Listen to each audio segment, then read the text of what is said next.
Welcome to the first episode of Wellness with Ashti. I'm your host, Ashti Sindhu, a holistic nutritionist and chef with a passion for plant based living and functional medicine. In each episode, we'll debunk common myths in the wellness space and offer practical tips to help you take control of your health. Today, we're talking about a topic very close to my heart, and that is how to heal your relationship with food. And the reason why it's so important for me to talk about is because not long ago, I really didn't have a good relationship with food. What I mean is, like a lot of people, I was kind of obsessed with my weight, restricted myself a lot, tried fat diets, and honestly gave a lot of power to that number on the scale. I've obviously healed that part of me now, and I see a lot of people, especially women, struggling with this. So that's why my first podcast is about this topic. So, in this episode, we'll talk about how our childhood affects our relationship with food, what signs to look out for to understand if we really have an unhealthy relationship with food, and how we can finally improve our relationship with it. By the end of this episode, you'll have actionable steps to improve your eating habits, reduce your stress around food so that you can enjoy all the foods without any guilt. So grab a cup of coffee or tea, sit back, and let's do this. So before we get in, let's talk about what does a healthy relationship with food look like. A healthy relationship with food basically means understanding that food nourishes our bodies and that we have a responsibility to provide our body with all the necessary nutrients, but food is also an emotional experience. So, what's important is that we give ourselves compassion and not beat ourselves up over our choices. Let me give you an example. So, I love eating fried foods, but I honestly don't feel good after eating them. I feel bloated and lethargic and just generally icky. The good thing is my body doesn't crave these foods anymore because I have healed my relationship with food. But when I do want some fries or chips, I make sure to enjoy every bite without any guilt. But the old me wasn't like that. The previous version of me would punish myself the next day by eating less to compensate, and I would feel guilty for eating that whole bag of chips until I realized that the foods weren't what was doing the damage. It was the guilt. And so I worked on myself and now have a very different view on this topic. It's basically so simple. Some foods nourish our bodies while others nourish our soul. And allowing both without any judgment is key to truly healing our relationship with food. So, before we talk about what are the signs of an unhealthy relationship with food and how we can heal it, I want to touch upon the subject of where this comes from. What really influences your relationship with food?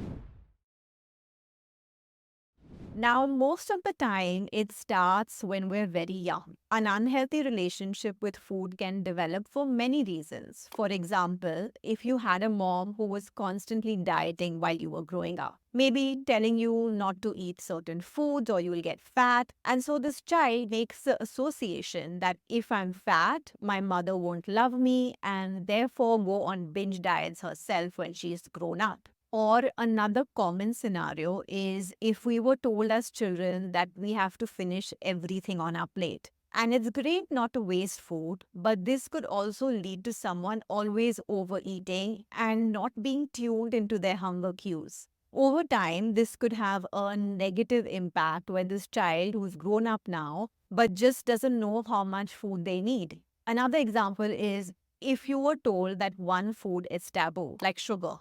If as a child you were denied sugar and never allowed to have friends' birthday cakes or any chocolates, you would obviously feel left out and maybe resent your parents for not being able to do normal things. And when you grow up, you overcompensate with sugar because suddenly there's nobody to restrict you. So, obviously, there are a lot more reasons, and we can't cover each and every one of them. But I hope you get the idea that this could begin when we were very young.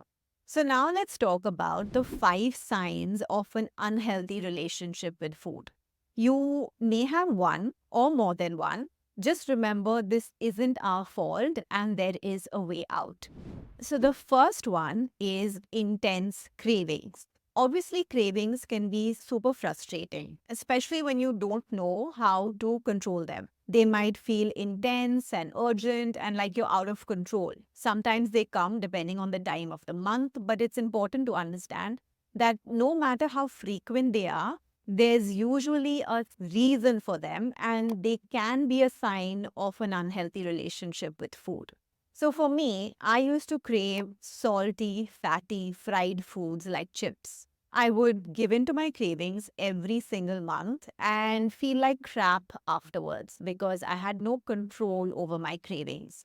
I'm not saying don't eat chips, but when you feel like you have to eat the entire bag, then it kind of becomes like an obsession. I would feel out of control. I would feel guilty and shame that I just couldn't control myself. But there is a way around this, and we're going to talk about that in the next section.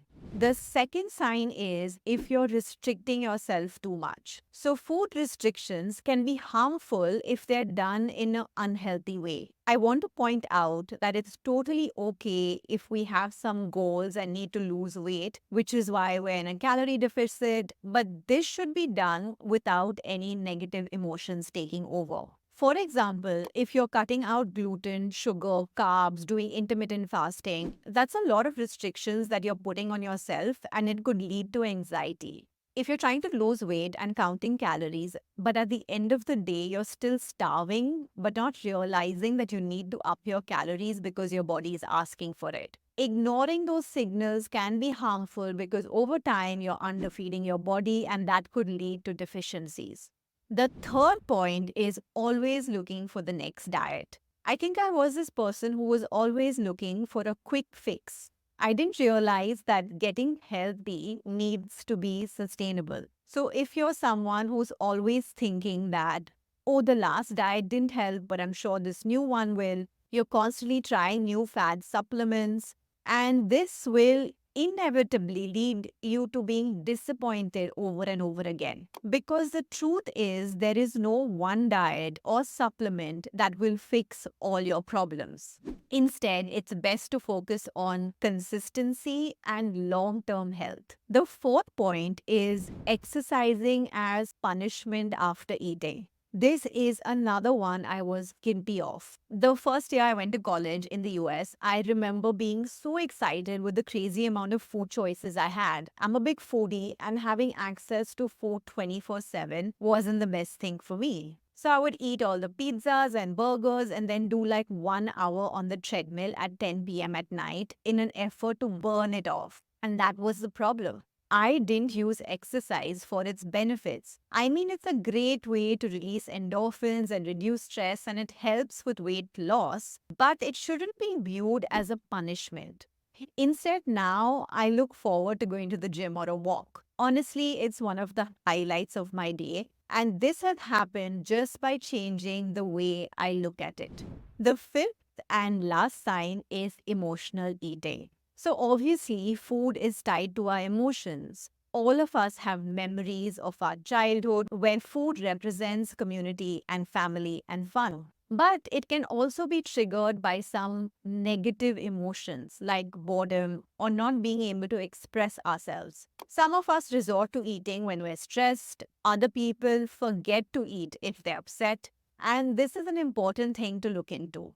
If you're constantly opening the refrigerator every few hours because you're bored, then that's a sign that you should look into the boredom and fill that void instead of trying to compensate it with food. So, if you've stuck around till now, thank you. And it's time to talk about how we can improve our relationship with food. So, here are 4 easy ways to make your relationship with food more constructive and neutral.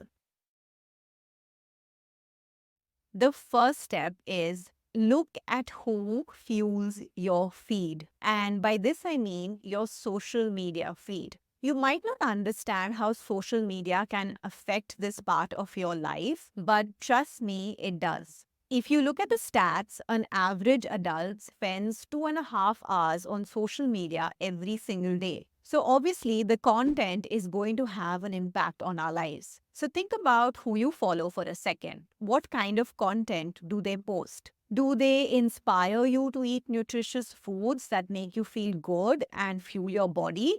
Or are you reading posts like 5 foods that will kill you? Even a quick glance at a bold statement like this can linger in your mind and make you overthink your food choices. So, what should you do about it? It's simple. Hit that unfollow button and make sure you're not following anyone who makes you feel bad about your body or your diet. Because it's one thing to spread knowledge, but another thing to unnecessarily fearmonger, and I honestly don't support the latter. The second thing you can do is practice mindfulness. We hear this word all the time, but what does it actually mean? Most of us, when we sit down to eat, we're watching YouTube or a movie. We won't even notice if the food is too cold or hot or too spicy or not enough salt. We're just going through the motions. But once you start being more present while you're eating, you'll notice your body gives you certain cues, which basically means your body is talking to you. If you've had too much white rice in the afternoon, you might notice you feel sluggish and need to take a nap. So instead of ignoring this signal now, the next lunch you'll try to limit your amount of white rice and instead add some more vegetables or a salad. Once we start listening to our bodies, that becomes the most important thing. You won't be confused by all the noise on social media on what you should or shouldn't eat because your body is telling you what it enjoys, what fuels it, and what you should limit. It's really simple. Let me give you an example. My dog never asks me what to eat. She knows how much her body needs, when she should eat. She also knows not to eat if she's feeling sick. She does all this by just listening to her body, and that's the point. We are the only species that asks someone else, oh, what should we eat? We have forgotten the art of listening to our bodies. Before we continue the episode, I wanted to just come on here and share something really exciting. I've just launched my one on one health coaching program, which is for anyone who's looking to take control of their health and make lasting changes. If you struggle with body image issues or any of the symptoms we just spoke about and are looking for one on one support, then make sure to check out my website, which has all the details of the program. The third thing we can all do is ditch dieting and learn to master a balanced plate. What I mean by that is start focusing on foods that help keep you full and foods that give you emotional satisfaction. For example, I love white rice. So my lunch normally is white rice, but if I do eat too much, I feel lethargic. So now I've learned to incorporate it in a balanced way. So one third of my plate will be white rice, one third will be a plant-based protein like tofu, and one third will be a non-starchy vegetable that provides my body with all the micronutrients. So in this way, I am nourishing my body, not feeling restricted, and enjoying every single bite of it. The problem is, if I hadn't learned to master this, then I would be overeating carbohydrates, not getting enough protein or micronutrients, and this will lead to increased hunger and cause me to binge in a few hours after the meal. So, this is an important step because when you're hungry, it's impossible to eat mindfully. The fourth and last tip I can give you is to make fun foods part of your daily routine. So don't wait for that weekend cheat meal or the holiday that's months from now. If you enjoy eating certain foods, make space for them every day so you're not obsessing about it. This takes away its power and you realize that you can actually eat just a piece of chocolate and be satisfied. You don't need the whole bar of chocolate. So if you're someone who enjoys desserts, make space for them every day because if you restrict yourself, it is going to have a negative impact on your body and your mind. And always remember that if you have negative emotions coming up, be kind to yourself. Don't judge yourself. And maybe start to get curious. Is there some nutrition lacking in your diet that your body is trying to get more of? Or Are you forcing yourself to eat something healthy and that is making you crave something else? There is usually a reason for us feeling out of control around food, and it doesn't have to do with our willpower. Once you heal your relationship with food, you don't need any willpower to stop yourself from eating that bag of chips or the chocolate. And with that comes the end of the episode. Thank you for listening. Remember that none of us have a perfectly healthy relationship with food, not even me. It's a journey, and if you need support, reach out to a nutritionist or someone who can help you with this. And if you like the episode, please share it with someone who would enjoy it too. And I really hope you subscribe to the channel because it would help me to know that you found value in it.